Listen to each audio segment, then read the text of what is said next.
പ്രതിപക്ഷ നേതാവ് വി.ഡി. സതീശൻ മാധ്യമങ്ങളുടെ ചോദ്യങ്ങൾക്ക് മറുപടി പറയുന്ന ദൃശ്യങ്ങളാണ് കാണുന്നത്. അല്ല, ഞങ്ങൾ ഒരിക്കലും അവരുമായിട്ട് ചർച്ച നടത്തിയെന്നോ അല്ലെങ്കിൽ അവർ UDFൻ്റെ മുന്നണിയിലേക്ക് വരാമോ എന്നൊന്നും പറഞ്ഞു. ഇന്നും അന്നും ഞങ്ങൾ പറഞ്ഞ ഒരേ വാചകമാണ്, അവർ ഇടതു മുന്നണിയിൽ നിൽക്കുന്ന ഒരു കക്ഷിയാണ്. അവരുടെ വിശ്വാസ്യതയെ ബാധിക്കുന്ന ഒന്നും ഞങ്ങൾ പറഞ്ഞിട്ടില്ല, ഞങ്ങൾ സംസാരിച്ചിട്ടില്ല.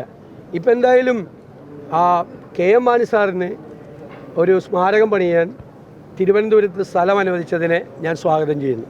ഗവൺമെൻറ് എടുത്ത നല്ല തീരുമാനമാണ്. പരിണതപ്രജ്ഞനായ രാഷ്ട്രീയ നേതാവാണ്. വരാനിരിക്കുന്ന തലമുറ KM മാണി സാർ ആരായിരുന്നു എന്ന് തിരിച്ചറിയണം. അദ്ദേഹത്തിൻ്റെ ഒരു സ്മാരകം വേണം, അവിടെ നല്ല പഠനങ്ങൾ നടക്കണം. തീർച്ചയായിട്ടും ആ സ്ഥലം കിട്ടാൻ വേണ്ടിയിട്ട് ഞങ്ങൾ കൂടി ഒരു നിമിത്തമായതിൽ ഞങ്ങൾക്ക് വലിയ സന്തോഷമുണ്ട്. ഇല്ലെങ്കിൽ 10 കൊല്ലമായിട്ട് കൊടുക്കാത്ത സ്ഥലം ഇപ്പോൾ കൊടുത്തതിൽ തീർച്ചയായിട്ടും അത് വളരെ സന്തോഷമുണ്ട്. അത് ഇവർ തന്നെ ചെയ്യണം. കാരണം അദ്ദേഹത്തെ എങ്ങനെയെല്ലാം അപമാനിക്കാൻ ശ്രമിച്ച ആളുകളാണിപ്പോൾ അധികാരത്തിലിരിക്കുന്നത്.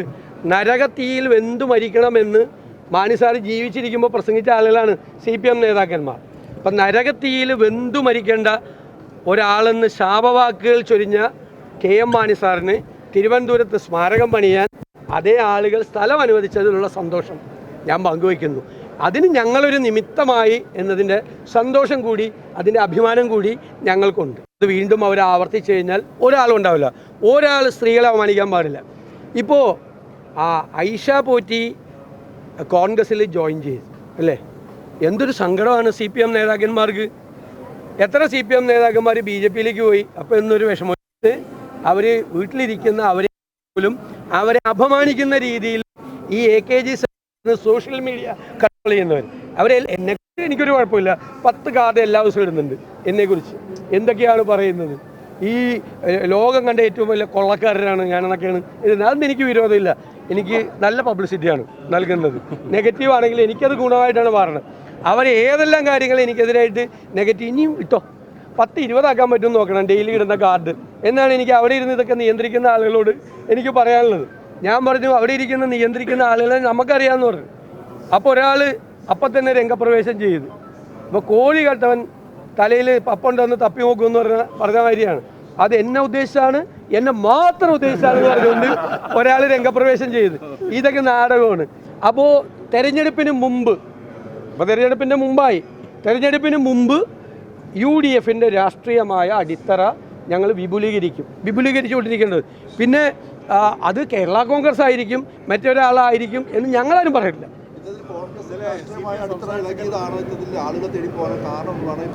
അല്ലല്ലോ, അതിൻ്റെ ആവശ്യമില്ലല്ലോ. UDF എന്ന് പറയുന്ന ഒരു വലിയ മുന്നണിയാണ്. ആ മുന്നണിയുടെ രാഷ്ട്രീയ അടിത്തറ അത്ര മോശമാണെങ്കിൽ ഞങ്ങൾ ഈ തെരഞ്ഞെടുപ്പിൽ കഴിഞ്ഞ 30 വർഷക്കാലത്തെ ഏറ്റവും വലിയ വിജയം നേടിയ ഒരു മുന്നണിയാണ്. പഞ്ചായത്ത് രാജ് നഗരപാലിക ബില്ല് വന്നതിന് ശേഷം 95-ന് ശേഷം 30 വർഷത്തിനിടയിലെ ഉജ്ജ്വലമായ ഒരു രാഷ്ട്രീയ വിജയം നേടി നിൽക്കുന്ന ഞങ്ങൾ ദുർബലമാണെന്ന് ശത്രുക്കൾ പോലും പറയില്ല. പുറത്തു പറയുമായിരിക്കും, മനസ്സിൽ വിചാരിക്കില്ലല്ലോ. ഞങ്ങൾ ദുർബലമായ സ്ഥിതിയാണോ? കേരളത്തിൽ എല്ലാ തെരഞ്ഞെടുപ്പുകളും വിജയിച്ച ഒരു മുന്നണി.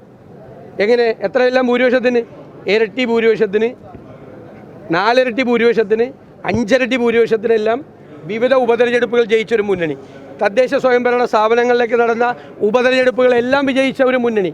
പാർലമെൻറ്റ് തെരഞ്ഞെടുപ്പിൽ ഉജ്ജ്വല വിജയം നേടിയ ഒരു മുന്നണി. 30 വർഷത്തെ ഏറ്റവും തിളക്കമാർന്ന വിജയം നേടിയ UDF. എന്നിട്ട് ഞങ്ങൾ ദുർബലരാണ് എന്ന് ആരാ പറയുന്നത്? പറഞ്ഞു അങ്ങനെ വിചാരിച്ചോട്ടെ, അങ്ങനെ തന്നെ വിചാരിച്ചാൽ മതി, മാറ്റം വരരുത്. കാരണം തെറ്റായ വിചാരങ്ങൾ നല്ലതാണ്. ഞാൻ പറഞ്ഞല്ലോ, ഞങ്ങൾ ടീം UDF. എവിടെയാണ് ഡിസിൻറ്റഗ്രേഷൻ നടക്കുന്നത്? തല്ലി പിരിയുന്നത് എവിടെയാണ്? പരസ്പര സംശയം എവിടെയാണ്? വിശ്വാസമില്ലായ്മ എവിടെയാണ്? LDFൽ 10 കൊല്ലത്തെ അധികാരം പൂർത്തിയാക്കുമ്പോൾ പരസ്പര വിശ്വാസമില്ലാതെ, പരസ്പരം കബളിപ്പിച്ചുകൊണ്ട്, പരസ്പരം തെറ്റിദ്ധരിപ്പിച്ചുകൊണ്ട്, പരസ്പരം വിശ്വാസമില്ലാതെ നിൽക്കുന്ന മുന്നണി ഏതാ? LDF ശിഥിലമാവുകയാണ്.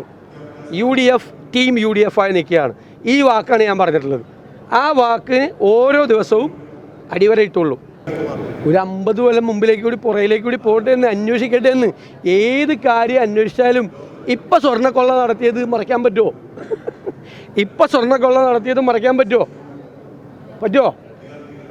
പറ്റുമെങ്കിൽ പറയാം. അതും മറയ്ക്കാൻ വേണ്ടിയിട്ട് എന്തൊക്കെയാണ് പറയണത്? സോണിയാഗാന്ധിയുടെ പേര് വരെ വലിച്ചയച്ച് സ്വർണ്ണക്കൊള്ള മറയ്ക്കാൻ വേണ്ടിയിട്ട്. എന്ത് ചെയ്താലും CPM നേതാക്കന്മാർ 2-3 പേര് ബാക്കി ജീവനക്കാരടക്കം CPM അനുഭാവികളടക്കം ജയിലിൽ കിടക്കുവാണ് അയ്യപ്പൻ്റെ സ്വർണം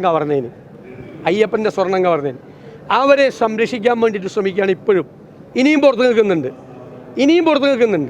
അവരെ സംരക്ഷിക്കാൻ മുഖ്യമന്ത്രിയുടെ ഓഫീസും CPM ശ്രമിക്കുകയാണ്. അയ്യപ്പൻ്റെ സ്വർണം കവർന്നെടുത്ത ആളുകൾ ഇപ്പോഴും ജയിലിൽ കിടക്കുക. അവരിപ്പോഴും പാർട്ടിക്കാരാണ്. അവർക്കെതിരായി ഒരു നടപടി പോലും എടുക്കാത്തവരാണ് ഇവർ. കാരണം അവർക്കെതിരായി നടപടിയെടുക്കാൻ പേടിയാണ്. അവരെ സംരക്ഷിക്കുകയാണ് CPM. അവർക്ക് കൊട പിടിച്ചു കൊടുക്കുകയാണ്. അവസാനം കോടതി ഇടപെട്ടിട്ടില്ല ഇന്നലത്തെ അറസ്റ്റ് പോലും നടന്നത്. കഴിഞ്ഞ ദിവസമാണ് ഐഷ പോറ്റി UDFിൽ ചേർന്നത്.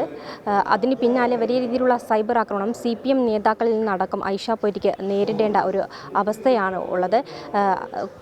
കൂടാതെ CPMലെയും NDAയിലും പല കക്ഷികളും ഇനിയും UDFിലേക്ക് വരാനുള്ള സാധ്യതയും ഉണ്ട്. പല കക്ഷികളും ഉടനെ തന്നെ ഈ UDFിലേക്ക് ജോയിൻ ചെയ്യുകയും ചെയ്യും. അതേസമയം രാഹുൽ മാങ്കൂട്ടം വിഷയത്തിൽ ഫെനി നൈനാൻ അടക്കമുള്ളവർ അതിജീവിതയെ അപമാനിക്കുന്ന തരത്തിലുള്ള പോസ്റ്റുകളാണ് പുറത്തേക്ക് വിടുന്നത്. അതിന് പിന്നാലെ അദ്ദേഹം പറയുന്നത് എന്തായാലും ഒരു നടപടി ഇവർക്കെതിരെ UDFിലെ നേതാക്കൾ ആണെങ്കിൽ സൈബർ ആക്രമണം നടത്തുന്നതെങ്കിൽ അവർക്കെതിരെ നടപടിയും ഉണ്ടാകാനുള്ള സാധ്യത കൂടിയുണ്ട്. ക്യാമറമാൻ അനിൽകുമാറിനൊപ്പം അനശ്വര, വിസ്മയ ന്യൂസ്, തിരുവനന്തപുരം.